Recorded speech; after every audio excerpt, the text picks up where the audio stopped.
Sejarah Dunia yang Disembunyikan. Karya buku Jonathan Black. Bab 28.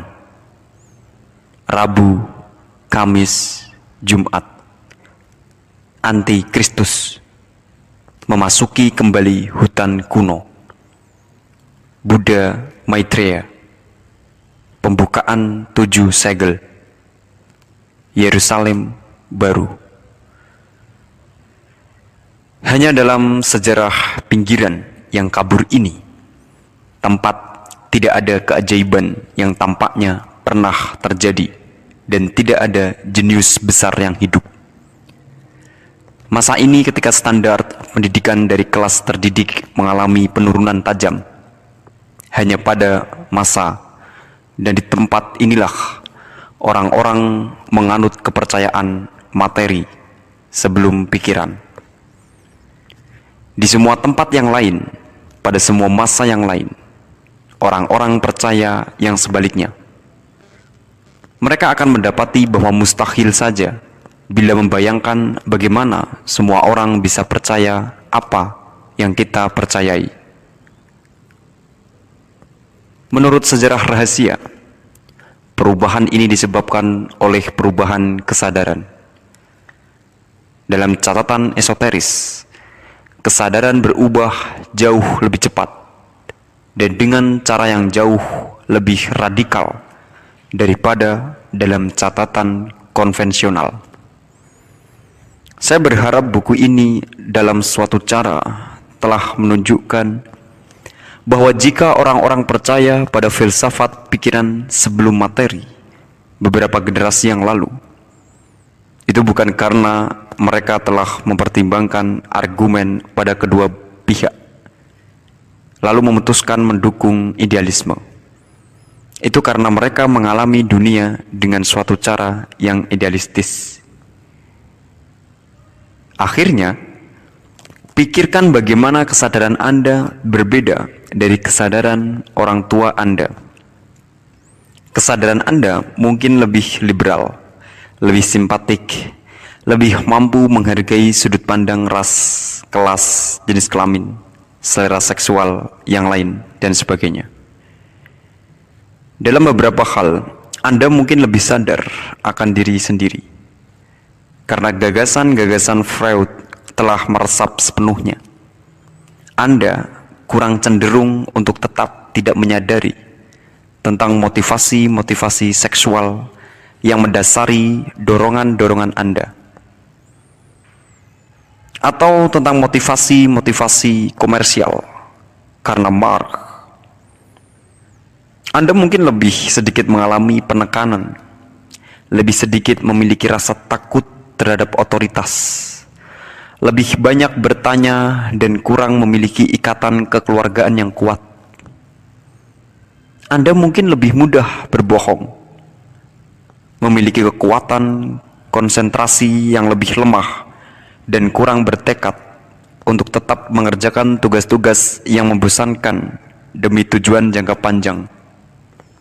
Meskipun budaya populer memberikan banyak tutur manis terhadap cinta romantis Anda bersama kebanyakan orang, mungkin tidak mempercayainya dengan sepenuh hati. Beberapa orang akan menginginkan atau berharap untuk tetap bersama pasangan seksual yang sama seumur hidup. Padahal, sebagaimana yang dinyatakan Rilke dalam The Notebook of Malte Laurits Bridge, sebagian dari Anda ingin lari dari tanggung jawab yang timbul karena dicintai.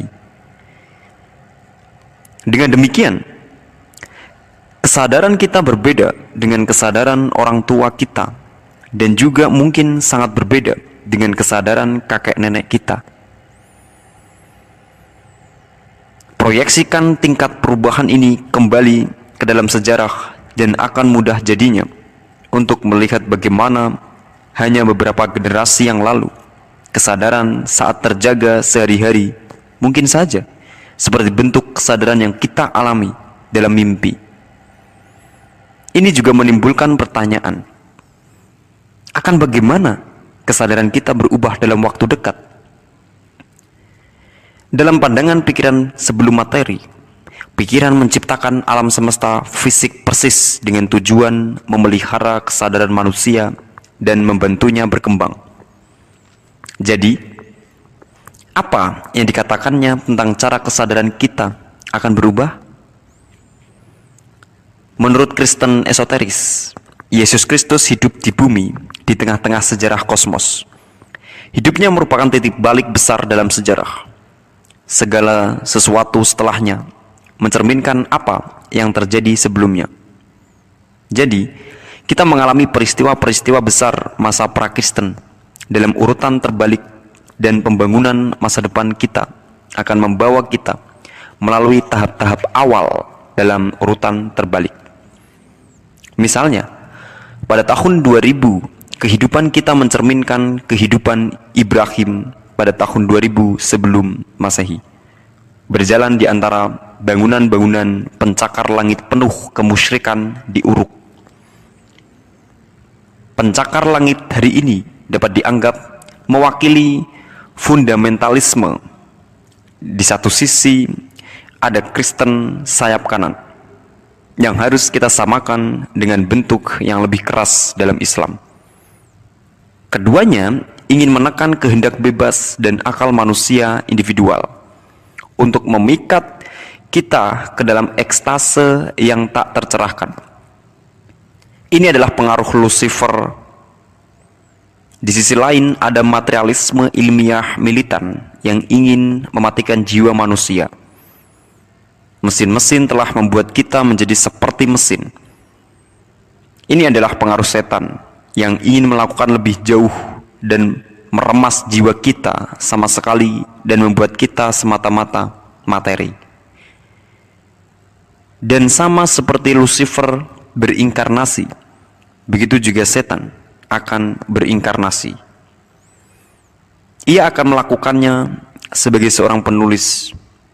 Tujuannya adalah untuk menghancurkan spiritualitas dengan meremehkannya. Ia akan punya kemampuan untuk membuat peristiwa-peristiwa supernatural, tetapi kemudian tahu cara untuk memberi mereka penjelasan ilmiah secara reduktif.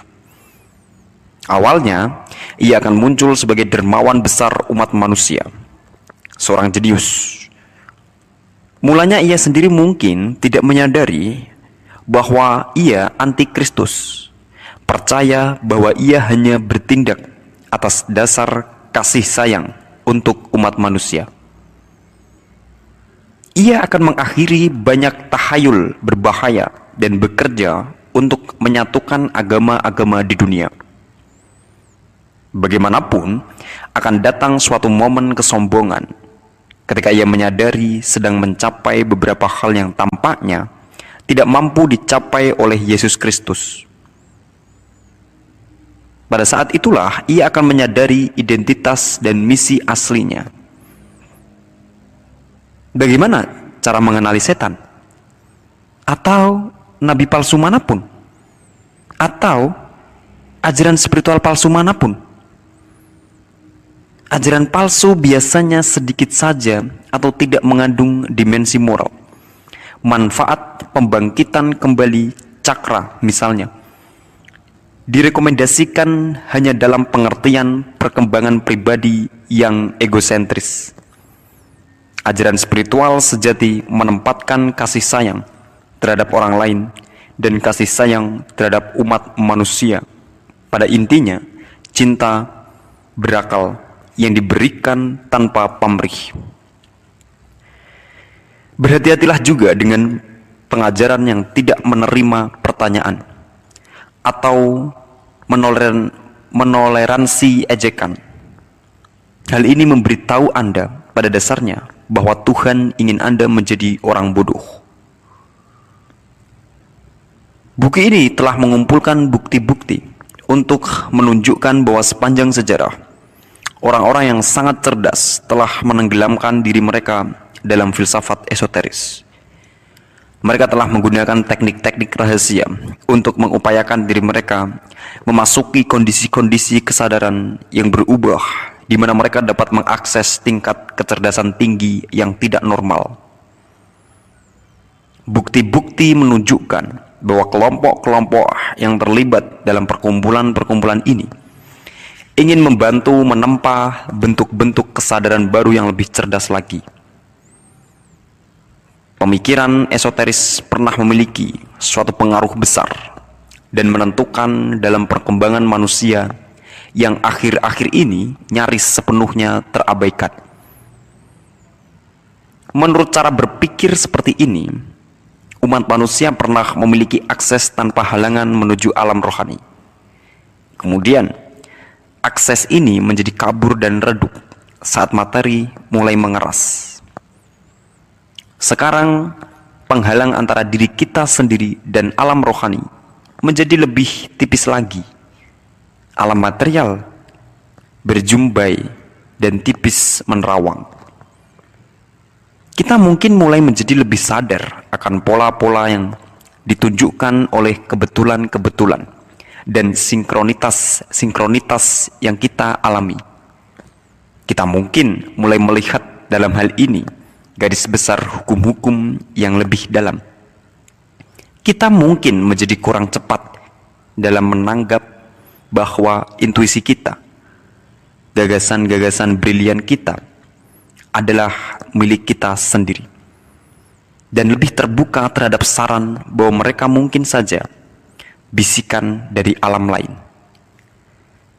Selain menjadi sadar bahwa kita mungkin akan dibisiki oleh kecerdasan tanpa wujud, kita mungkin juga menyadari bahwa kita terhubung dengan satu sama lain secara lebih langsung melalui pemikiran daripada melalui pembicaraan dan pengamatan fisik. Kita mungkin mengembangkan sebuah kesadaran tinggi bahwa interaksi kita dengan orang lain adalah proses yang jauh lebih misterius daripada yang secara rutin kita pikirkan. Pada masa depan, kita juga dapat belajar untuk memandang hubungan-hubungan dalam pengertian reinkarnasi. Kita mungkin nantinya menghargai bahwa hubungan-hubungan dalam inkarnasi sebelumnya mungkin menjelaskan tentang perasaan-perasaan bawah sadar dalam menyukai dan tidak menyukai yang muncul ketika kita bertemu dengan orang-orang asing. Secara alamiah, semua ini tampaknya gila dari sudut pandang akal sehat. Tidak ada ruang dimanapun di alam semesta ilmiah materialistis untuk renungan-renungan semacam ini. Akan tetapi, pandangan ilmiah materialistis memiliki keterbatasannya sendiri. Seperti yang sudah saya coba nyatakan, bila menyangkut perenungan terhadap peristiwa-peristiwa yang jauh sekali seperti awal mula alam semesta, tak pelak lagi bahwa banyak sekali spekulasi yang dipetakan dengan bukti-bukti sekecil apapun yang dapat dibayangkan. Spekulasi-spekulasi para fisikawan, kosmolog, dan filsuf terkemuka atas dimensi saling terkait yang tak terbatas, alam semesta paralel dan alam semesta gelembung sambun, melibatkan imajinasi sama banyaknya dengan spekulasi Aquinas tentang malaikat di ujung peniti. Intinya adalah bahwa bila menyangkut pertanyaan-pertanyaan terbesar, orang lagi-lagi tidak perlu memilih sesuai dengan keseimbangan probabilitas yang mungkin nyaris terlalu kecil untuk diukur. Dunia adalah seperti gambar yang dilihat dari berbagai sudut pandang, yang dapat terlihat sebagai sosok nenek sihir atau sosok gadis muda jelita. Orang-orang seringkali memilih satu pandangan dunia dibanding yang lain, karena di suatu tempat di kedalaman diri mereka itulah yang mereka ingin percayai. Jika kita bisa belajar untuk menjadi sadar akan kecenderungan ini, kita bisa membuat keputusan yang sejauh itu bebas. karena itu merupakan sebuah keputusan yang berdasarkan pengetahuan, bagian dari diri kita, di suatu tempat di kedalaman diri kita yang ingin mempercayai alam semesta mekanis, materialistis, mungkin bila diingat lagi, bukan bagian dari diri kita sendiri yang kita inginkan untuk menentukan nasib kita. Ketahui dirimu sendiri. Demikian perintah Dewa Matahari. Teknik-teknik yang diajarkan pada zaman kuno dalam aliran-aliran misteri dan pada zaman modern oleh kelompok-kelompok seperti Rosicrucian dimaksudkan untuk membantu kita menjadi sadar akan irama napas kita, hati kita, irama seksual kita, irama terjaga, tidur bermimpi dan tidur tanpa mimpi kita. Jika kita bisa secara sadar membiasakan ritme pribadi dengan ritme kosmos yang diukur oleh Joachim dan Boas, kita pada akhirnya dapat menyatukan evolusi individual dengan evolusi kosmos. Ini artinya menemukan makna hidup dengan pengertian makna tertinggi. Filsafat esoteris menyerukan suatu penemuan kembali hierarki spiritual yang ada di atas kita. Dan berkaitan erat dengan hal itu, suatu penemuan akan kemampuan ilahi yang ada di dalam diri kita. Inilah rahasia yang dilestarikan dan dipelihara oleh berbagai macam jenius seperti Plato, St. Paul, Leonardo, Shakespeare, dan Newton. 1. Jika Anda bisa berpikir begitu dalam sehingga Anda bisa menemukan kembali akar-akar spiritual dari pemikiran.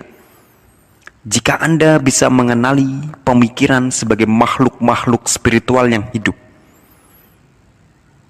2. Jika Anda bisa mengembangkan suatu kesadaran yang cukup kuat akan individualitas Anda sendiri, sehingga bisa menjadi sadar akan interaksi Anda dengan pemikiran makhluk yang keluar masuk diri Anda sendiri, tetapi tidak dikuasai oleh kenyataan ini. 3. Jika Anda bisa menciptakan kembali kesadaran kuno akan keingintahuan dan menggunakan kesadaran akan keingintahuan ini untuk membantu membangkitkan kemauan yang tertidur di dalam relung gelap dan terdalam dari diri Anda. 4. Jika api cinta untuk sesama manusia muncul dari hati Anda dan membuat Anda mencucurkan air mata kasih sayang, maka Anda telah mengubah 4 elemen. Anda telah memulai proses transformasi mereka. Inilah pekerjaan 4 rangkap misterius yang juga disinggung oleh St. Paul dalam 1 Korintus 13. Apa yang kita lihat sekarang ini adalah seperti bayangan yang kabur pada cermin. Namun, nanti kita akan melihat langsung dengan jelas. Sekarang, saya belum tahu segalanya. Tetapi nanti saya akan tahu segalanya, sama seperti Allah tahu segalanya mengenai diri saya. Intuisi mengubah akal yang merasakan makhluk-makhluk spiritual sebagai makhluk yang nyata. Paul menyebut hal ini iman. Keingintahuan mengubah perasaan yang telah menjadi sadar akan cara kerja spiritual dari kosmos, tetapi tidak dikuasai oleh mereka. Paul menyebut hal ini harapan. Nurani mengubah kehendak ketika dengan latihan pemikiran dan imajinasi, iman dan harapan, kita telah memulai mengubah bagian yang agresif dari diri kita sendiri, termasuk kehendak yang hidup di bawah ambang kesadaran. Paul menyebut hal ini derma atau kasih sayang. Dengan menerapkan iman untuk berharap dan dengan menerapkan iman dan harapan untuk mengasihi, seorang manusia dengan demikian dapat berubah menjadi sesosok malaikat. Jadi, kala jengking berubah menjadi elang, elang bekerja sama dengan banteng. Kemudian banteng pun menumbuhkan sayap. Banteng bersayap itu memengaruhi singa, sehingga ia menumbuhkan sayap pada gilirannya. Dan akhir dari proses 4 kali lipat ini adalah bahwa singa bersayap tersebut memengaruhi manusia, sehingga ia berubah menjadi sesosok malaikat. Inilah sebuah misteri besar yang diajarkan di pusat-pusat misteri di dunia kuno, yang menjadi misteri besar dari Kristen esoteris. 4 unsur tersebut memainkan peranan penting dalam pembentukan alam semesta fisik dan mengubah mereka saat keluar masuk dari diri kita, sama saja mengubah bukan hanya diri kita sendiri, melainkan seluruh alam semesta, bahkan sampai batas terluarnya. Jika seorang mencucurkan air mata kasih sayang, sifat hewaninya dalam batas tertentu berubah. Tetapi demikian pula serubim yang menjalin seluruh kosmos. Perubahan dalam fisiologi manusia menjadi benih-benih transfigurasi seluruh alam semesta material. Kabalis Isaac Luria menuliskan bahwa pada akhirnya tidak akan ada satupun atom yang tersisa yang tidak dipengaruhi oleh manusia. Dalam bab-bab awal sejarah ini, kita sudah melihat bagaimana dunia dan umat manusia diciptakan dalam urutan berikut. Pertama, bagian mineral, kedua, nabati, ketiga, hewani, dan terakhir, sebagai puncak penciptaan, unsur manusia yang kasat mata. Bagian-bagian penyusun tersebut memelihara satu dengan yang lain, masing-masing menyediakan kondisi bagi perkembangan tahap berikutnya. Dalam tahap terakhir sejarah, bagian-bagian ini akan berubah dalam urutan terbalik: manusia, hewan, tumbuhan, dan terakhir mineral. Pada akhir zaman, bahkan atom dari sifat materi kita akan berubah seperti tubuh fisik Yesus Kristus dalam transfigurasi. Kita telah melihat bahwa menurut sejarah rahasia, umat manusia hanya sebentar merosot menjadi materi. Bahwa pengerasan muka di bumi dan tengkorak telah memungkinkan kita untuk mengembangkan kesadaran yang sesuai terhadap diri sendiri, dan juga potensi untuk berpikir, berhendak, dan mengasihi tanpa pamrih. Namun, sebelum persinggahan singkat ini di tengah benda-benda fisik, pengalaman kita adalah akan ide-ide, objek dari imajinasi kita yang kita bayangkan berasal dari roh, malaikat, dan dewa-dewa adalah nyata bagi kita. Bagi sebagian besar sejarah manusia, bahkan lama setelah materi terbentuk, apa yang kita lihat di mata pikiran tetap lebih nyata bagi kita daripada objek-objek material. Pelajaran dari sejarah modern adalah bahwa materi sedang diubah, diuraikan, agar pada masa depan yang tidak lama lagi kita akan memasuki kembali alam imajinasi. Kapan hal ini akan terjadi? Apa yang akan terjadi setelah inkarnasi setan? Pada bab 4, kita melihat bahwa dalam pemahaman pikiran sebelum materi, sejarah dibagi menjadi 7 hari. Sabtu, Saturday, adalah masa kekuasaan Saturnus. Minggu, Sunday, adalah masa ketika bumi bersatu dengan matahari. Senin adalah masa sebelum bulan berpisah Selasa, Tuesday, adalah masa menetapnya alam material yang tetap pada 11.145 sebelum Masehi. Kematian Yesus Kristus menandai titik pertengahan pada hari Selasa dan Minggu Agung. Apa yang akan terjadi dalam sisa minggu tersebut? Pada 3574 Masehi, kita akan memasuki zaman yang dalam kitab Wahyu disebut Philadelphia. Bila dorongan-dorongan evolusi besar dari zaman sebelumnya berasal dari India, Persia, Mesir, Yunani, Roma, dan Eropa Utara, dorongan berikutnya akan datang dari Eropa Timur dan Rusia. Pemerintah-pemerintah yang dipengaruhi oleh Freemasonry di Amerika dan Inggris telah tertarik untuk melibatkan diri di belahan dunia ini untuk alasan tersebut. Sudah ada kemungkinan untuk melihat ekstrim-ekstrim berasal dari wilayah ini, baik ekstrim dalam hal spiritualitas maupun ekstrim dalam hal kejahatan, misalnya mafia Rusia.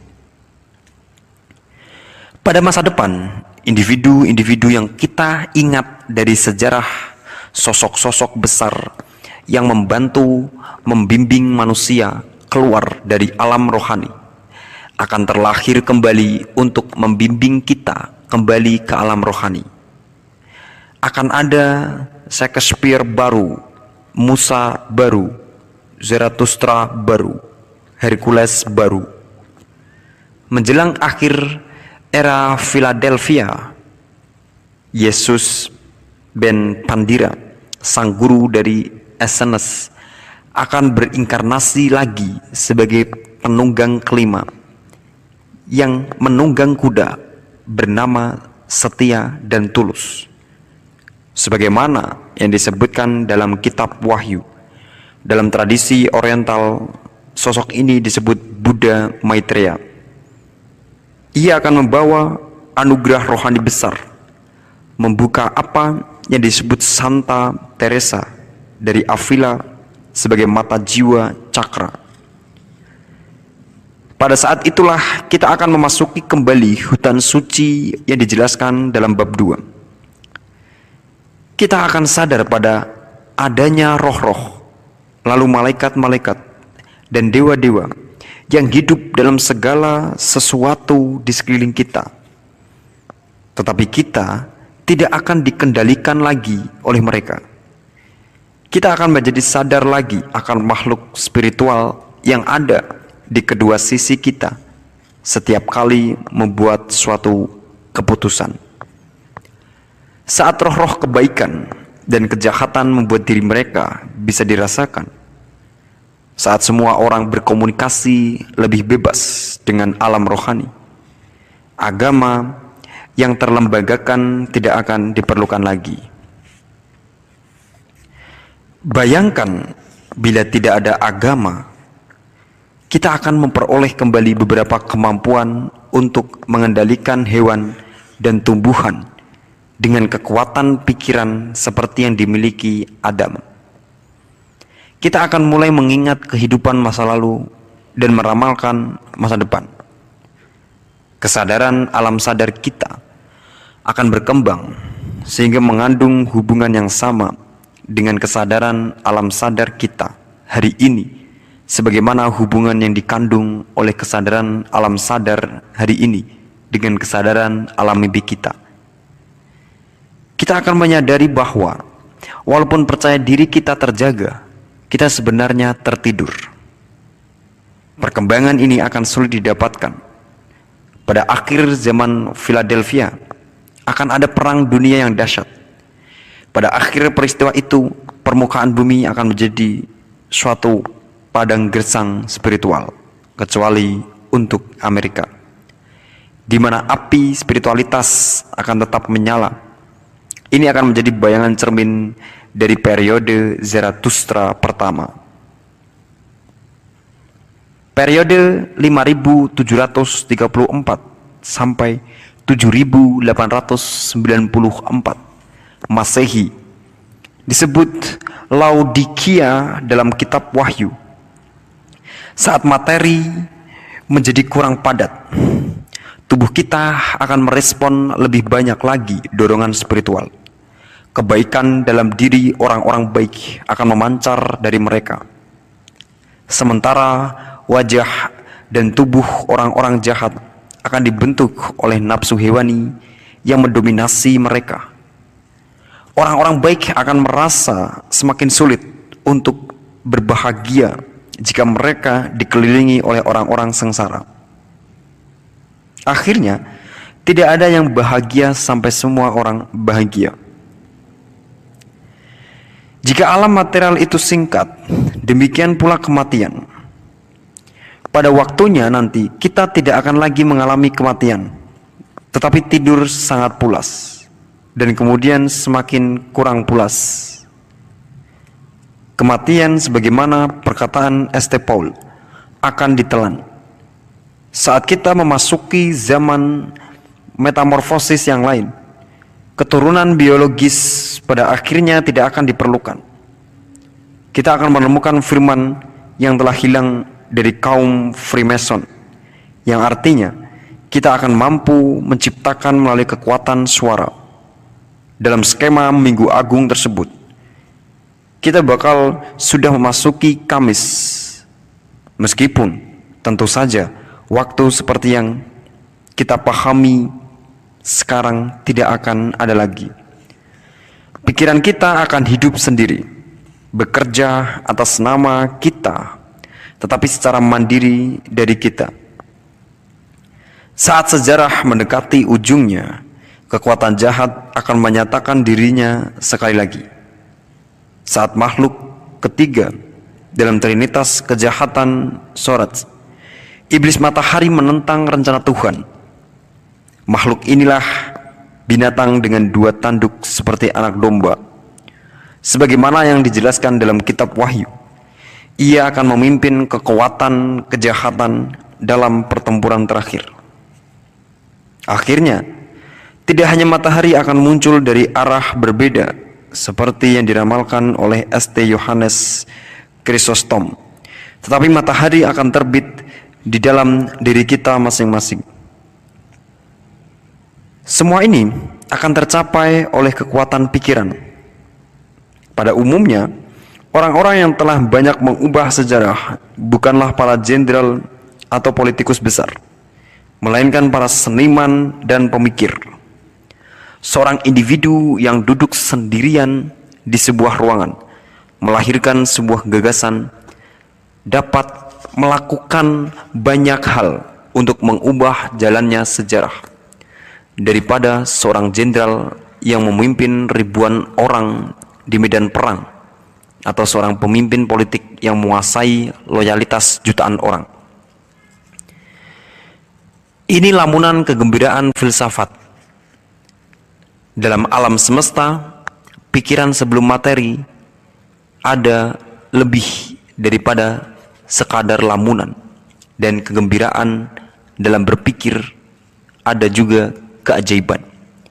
Bukan hanya apa yang saya lakukan atau katakan, melainkan juga apa yang saya pikirkan. Itulah yang memengaruhi sesama manusia dan seluruh jalannya sejarah. Plato mengatakan bahwa semua filsafat dimulai dari perasaan ingin tahu. Sains modern membunuh perasaan ingin tahu dengan mengatakan kepada kita bahwa kita mengetahui semuanya. Sains modern membunuh filsafat dengan mendorong kita untuk tidak mengajukan pertanyaan-pertanyaan besar tentang mengapa. Pertanyaan-pertanyaan ini sangat tidak berarti. Begitu kata mereka. Pasrah saja. Para ilmuwan hari ini berusaha bersikeras bahwa cara mereka adalah satu-satunya cara untuk menafsirkan kondisi-kondisi dasar dari eksistensi manusia. Mereka suka memikirkan apa yang mereka ketahui. Dalam pandangan mereka, apa yang sudah diketahui itu seperti sebuah benua luas yang menempati hampir semua yang ada. Laki-laki dan perempuan yang telah dijelaskan menciptakan sejarah dalam buku ini lebih suka memikirkan apa yang mereka tidak ketahui. Dalam pandangan mereka, apa yang sudah diketahui itu sebuah pulau kecil yang mengambang di atas lautan yang luas dan sangat aneh. Mari kita tabur benih keraguan. Mari kita ambil nasihat dari Francis Bacon dan menahan diri untuk tidak terburu-buru memberlakukan suatu pola terhadap dunia. Mari kita tunggu bersama Keats di samping kita untuk munculnya suatu pola yang lebih dalam. Sains itu tidak pasti. Itu adalah sebuah mitos seperti yang lain, mewakili apa yang orang-orang ingin percayai di lubuk terdalam diri mereka sendiri. Rudolf Steiner pernah berkata bahwa orang-orang yang tidak memiliki keberanian untuk menjadi kejam seringkali mengembangkan keyakinan-keyakinan yang kejam, mengusulkan bahwa kita tidak hidup di sebuah alam semesta timbal balik adalah sangat kejam. Bila kita menerima pandangan-pandangan kejam ini, kita sama saja sedang membiarkan pernyataan dari para ahli di bidang mereka sendiri lebih diutamakan daripada pengalaman pribadi kita sendiri. Kita juga sedang menyangkal hal-hal yang dinyatakan kebenarannya kepada kita oleh Shakespeare, Cervantes, dan Dostoyevsky. Oleh karena itu, tujuan buku ini adalah menunjukkan bahwa bila kita melakukan pengamatan baru pada kondisi-kondisi dasar dari eksistensi kita, mereka mungkin bisa dipandang dalam suatu cara baru yang radikal. Bahkan, mereka bisa dipandang dalam suatu cara yang hampir sepenuhnya kebalikan dari apa yang kita telah dibesarkan untuk memercayainya.